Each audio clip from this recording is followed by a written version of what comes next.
اللہ وبرکاتہ۔ آج میں ڈپریشن کیا ہے اس کا علاج پارٹ 3 لے کر آئی ہوں۔ جیسے جیسی معلومات اکٹھی ہو رہی ہیں میں انشاءاللہ آپ کے ساتھ شیئر کرتی رہوں گی۔ اصل میں ڈپریشن کا ٹاپک میں نے اس لیے چنا ہے خاص طور پہ، آج کل اتنی ڈپریشن ہو چکا ہے چاروں طرف کہ بچے بھی ڈپریشن کا شکار ہو رہے ہیں۔ تو لہٰذا ہم نے دیکھنا یہ کہ ہم نے اپنے آپ کو مینیج کیسے کریں، کیونکہ انسان ایک مشین کی طرح ہے اور اس مشین کو مینیج کرنے کے لیے کچھ طریقے ہوتے ہیں وہ ہمیں سیکھنے چاہیے تاکہ ہم اچھے انسان بن سکیں اور پروڈکٹیو بن سکیں، دنیا میں بھی اچھے طریقے سے رہ سکیں اور آخرت بھی ہم اچھی کر سکیں۔ تو آج کچھ باتیں جو اس کے بارے میں شیئر کروں گی وہ یہ ہے کہ ٹینشن سے ہوتا کیا ہے۔ ہم نے یہ تو پچھلی ویڈیو میں دیکھ لیا تھا کہ ٹینشن کس طرح سے کریٹ ہوتی ہے، کیسے پیدا ہوتی ہے اور پھر اس کو ہم نے کیسے مینیج کرنا ہے۔ اس ویڈیو میں ہم یہ دیکھتے ہیں کہ اس سے کون کون سی بیماریاں پیدا ہوتی ہیں اور پھر اس کو ہم نے کیسے سیٹ کرنا ہے۔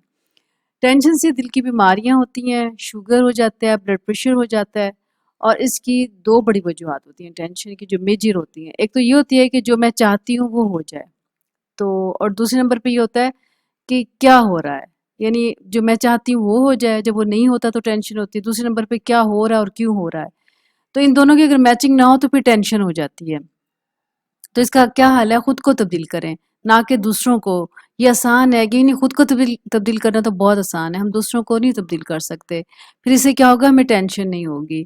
تو ہمیں یہ سوچنا ہے کہ کون سی ایسی باتیں ہیں جو ہمیں ٹینشن دیتی ہیں، تو اس کی ایک لسٹ بنا لینی چاہیے ہمیں کہ کون کون سی باتیں ہیں جس سے مجھے پریشانی ہوتی ہے جب میں سوچتی ہوں، یا جب میں اس چیز کو دیکھتی ہوں تو مجھے پریشانی ہونے لگتی ہے۔ تو کیا سوچ ہے، کون سی ایسی سوچ ہے جو مجھے ٹینشن کی طرف لے جاتی ہے، تو اس کی ایک لسٹ بنانی چاہیے۔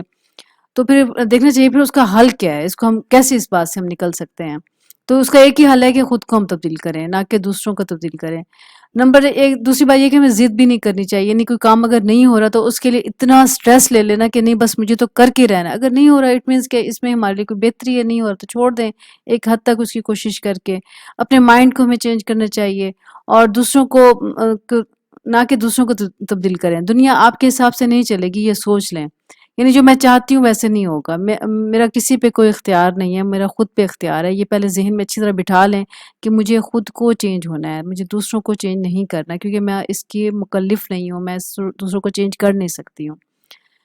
اس کے بعد سٹریس الامراض ہے، یہ ذہن میں رکھنا چاہیے کہ تمام بیماریوں کی جڑ جو ہے نا وہ سٹریس ہی ہوتا ہے۔ اس کو ختم کرنے کی کوشش کریں، یعنی اس کو 50% لانا ہے نہ کہ 0۔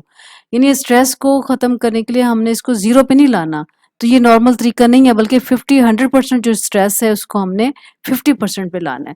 اگر 0 لائیں گے تو یہ نارمل طریقہ نہیں ہے، اس سے انسان پاگل ہو جاتا ہے۔ یعنی کہ اگر اس کو پریشانی بھی ہے تو وہ ہنس رہا ہے، اگر اس کو کوئی تکلیف ہوگی تو وہ بھی انسان ہنس رہا ہے، تو یہ بھی ایک نارمل طریقہ نہیں ہے۔ نارمل انسان وہی ہوتا ہے جو حالات کے مطابق اس معاملے کو ہینڈل کرے، یعنی سٹریس کو 50% لانا ہے نہ کہ 0 لانا ہے۔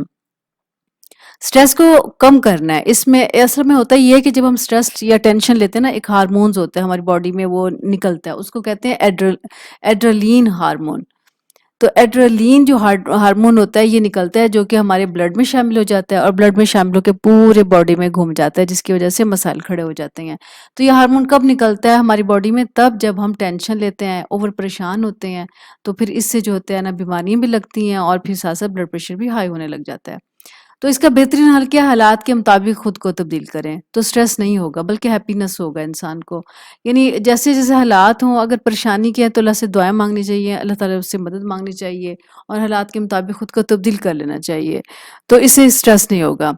کسی بھی مسئلے کو حل کرنے کے لیے اس کا 100% کا کیا مطلب ہوتا ہے؟ اس کا مطلب یہ ہوتا ہے کہ 25% ہم نے اس کا علاج کرنا ہے، اس مسئلے کو سولو کرنے کے لیے 25% ایز اے مسلم ہمیں اس کی دعائیں مانگنی چاہیے، صبر کرنا چاہیے، نوافل سے اللہ کی مدد مانگنی چاہیے، برداشت کرنا چاہیے، کثرت استغفار کرنی چاہیے، اللہ تعالیٰ سے امید رکھنی چاہیے اور پازیٹیو سوچ رکھنی چاہیے ہمیں، اور ساتھ ہی ہمت سے کام لینا چاہیے۔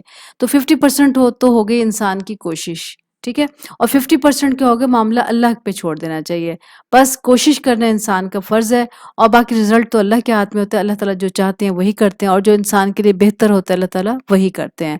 تو اس میں سب سے پہلے ہم نے یہ دیکھا کہ ہم نے اپنی سوچ کو بدلنا ہے۔ اگر یہ دیکھیں ڈپریشن کا علاج 99.9% جو ہے انسان خود کر سکتا ہے، کیونکہ اسے پتہ ہوتا ہے کون سی بات مجھے پریشان کر رہی ہے، اور پھر ہم اس کو یہ سیکھنا چاہیے کہ اس کو ہم نے مینیج کیسے کرنا ہے۔ مینیج کرنے کے لیے قرآن و سنت کی طرف ہمیں رجوع کرنا کرنا چاہیے کہ ہمارے نبی صلی اللہ علیہ وسلم نے کیا ارشاد فرمایا کہ جب انسان پریشان ہو تو کیا کرنا چاہیے. تو اس میں سب سے زیادہ صبر کرنا چاہیے، حوصلے سے کام لینا چاہیے، ہمت کرنی چاہیے، برداشت کرنی چاہیے، کثرت سے اللہ تعالیٰ کے حضور استغفار کرنی چاہیے، اور اللہ کے حضور یعنی ہمیں کیا کرنا چاہیے، نوافل زیادہ سے زیادہ پڑھ کے اللہ سے دعا مانگنی چاہیے. تو ہمارے نبی صلی اللہ علیہ وسلم کا بھی یہی طریقہ کار ہے کہ جب بھی انہیں کوئی پریشانی لاحق ہوتی تھی تو وہ اللہ تعالیٰ سے دعائیں مانگتے تھے اور کثرت سے اللہ کے حضور نوافل پڑھا کرتے تھے اور دعائیں مانگا کرتے تھے. تو یہ ڈپریشن کا ٹاپک بہت لمبا ہے، بہت بڑا ہے، میں اس پہ انشاءاللہ مکمل اس پہ ڈسکس کروں گی. تو ابھی کے لیے اتنا ہی کافی ہے. اللہ تعالیٰ ہمیں علم کے ساتھ عمل کرنے کی توفیق عطا فرمائے اور ہر قسم کی پریشانیوں اور ڈپریشن سے اللہ تعالیٰ ہمیں محفوظ رکھے. اللہ ہم سب کو ہر برائی، ہر بیماری اور ہر آزمائش سے محفوظ رکھے. تو انشاءاللہ پھر اس کا اگلا ہم پورشن دیکھیں گے. السلام علیکم ورحمۃ اللہ وبرکاتہ.